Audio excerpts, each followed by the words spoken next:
नमस्कार। आइए आज जानते हैं ऋख पंचमी व्रत की जो कथा है और उसकी विधि है वह किस प्रकार करने से विशेष लाभ होता है। देखिए, भाद्रपद मास के शुक्ल पक्ष की पंचमी के दिन यह व्रत को करना चाहिए। व्रत करने के पूर्व दिन से ही शारीरिक और मानसिक शुद्धता बनाए रखना चाहिए। यह व्रत पवित्रता का द्योतक है। जीवन में किए गए पाप, मासिक दौरान के समय किए गए जाने अनजाने में कोई ऐसा पाप हो, उसका शमन इस व्रत को करने से हो जाता है। तो आपको इस व्रत को करने से विशेष लाभ मिलता है। यह व्रत महिलाओं के लिए विशेषकर बहुत ही लाभप्रद है और महिलाएं ही इस व्रत को किया करती हैं। यह व्रत को करने से पूर्व जन्म के भी कृत्य कुछ ऐसे कर्म है, उनसे भी छुटकारा मिल जाता है। इस वीडियो को आपको लास्ट तक देखना चाहिए। वीडियो को सब्सक्राइब यदि नहीं किए हैं तो आपको सब्सक्राइब कर लेना चाहिए। आप लोगों का प्रेम मिलता रहता है और मिलता रहेगा, इस तरह का विश्वास है। तो आइए जानते हैं इस व्रत को करने का क्या विधान है।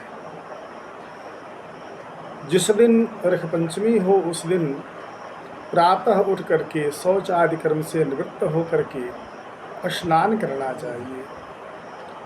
स्नान के पहले कुछ विधियां हैं, वह आपको मैं बता रहा हूँ। जो चिचीड़ा होता है उसकी 108 पत्तियों को आपको तोड़ लेना चाहिए और उसके डंठल जो होते हैं ना, उसके 108 जो है दातुन बना लेना चाहिए। उन 108 दातुनों को आपको एक एक करके करना चाहिए, फिर मुख धावन करना चाहिए और एक एक पत्ते को, चिचीड़े के एक एक पत्ते को अपने मस्तक पे रख करके और स्नान करना चाहिए, यानी 108 बार स्नान करना चाहिए। इससे आपकी शारीरिक शुद्धता हो जाती है और मन में यह संकल्प लेना चाहिए कि आज मेरे मन से, मुख से, कर्म से कोई इस तरह का पाप नहीं होगा और मैं नहीं करूँगी। इस प्रकार का व्रत लेना चाहिए।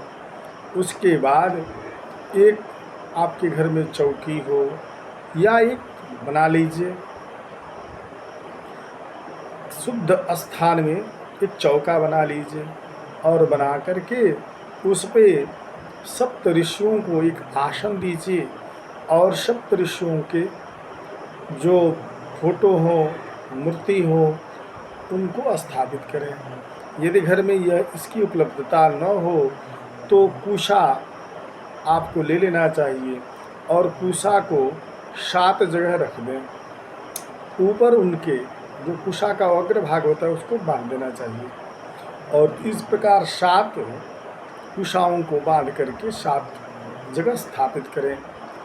फिर आपको चाहिए कि एक थाली में टीने का चावल और दही, धूप, दीप, अगरबत्ती, कपूर इत्यादि फूल, इन सब से उन सप्त ऋषियों का पूजन करना चाहिए। देखिए, जो सप्त ऋषि हैं वह इस प्रकार हैं क्रमशः, जो सप्त ऋषियों के नाम से जाने जाते हैं, जिसमें अत्रि हैं, वशिष्ठ हैं, विश्वामित्र हैं, भारद्वाज हैं, जमदग्नि हैं, गौतम हैं। इस प्रकार 7 प्रकार के ऋषिगण होते हैं। तो इन ऋषियों को आपको विधिवत जो है पूजन करें, अगरबत्ती, धूप, दीप इत्यादि से इनका पूजन करना चाहिए और पुनः जो है तीने का चावल खाने का विधान है और दही खाने का विधान है। यही आपको प्रसाद रूप में पाना चाहिए। जो हल के द्वारा जोते गए खेत से उत्पन्न अन्न है, उनको आपको नहीं लेना चाहिए, उनका सेवन नहीं करना चाहिए। इस प्रकार पूजन इत्यादि करके मन को पवित्र करके पंचमी की जो व्रत है उसको नियम पूर्वक आपको करना चाहिए। इस प्रकार जो ऋख पंचमी व्रत का पालन करते हुए व्रत करते हैं, उनके जीवन के सारे पाप धुल जाते हैं।